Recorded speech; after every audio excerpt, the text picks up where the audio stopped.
Good morning. Akvot ve Yeshua.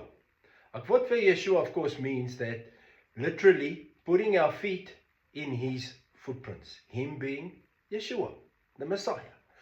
So the word teaches us in John 1 verse 17 that grace and truth came through the Messiah, Yeshua. Okay, grace and truth was given through him. The word also teaches us in Proverbs 3, verse 3 and 4, where Shlomo wrote in the Proverbs that we should not allow grace to leave us. We should bind it around our necks. So what does grace mean?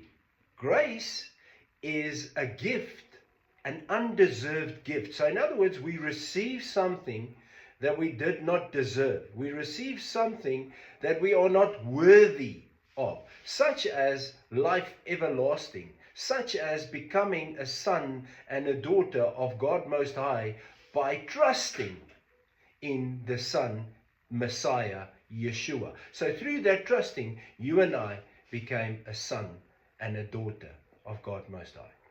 The question is, in this grace, we received it, right? Now we follow Yeshua because we received grace and we now in this space where we actually have life everlasting. We are saved. Salvation has come our way.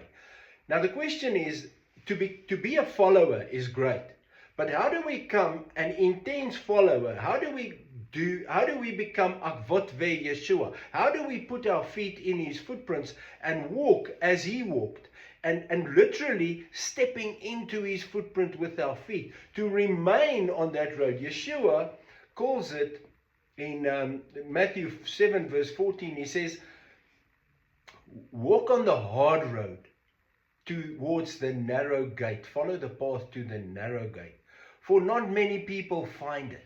How do you and I ensure we find that narrow gate, the hard path? How do we walk it?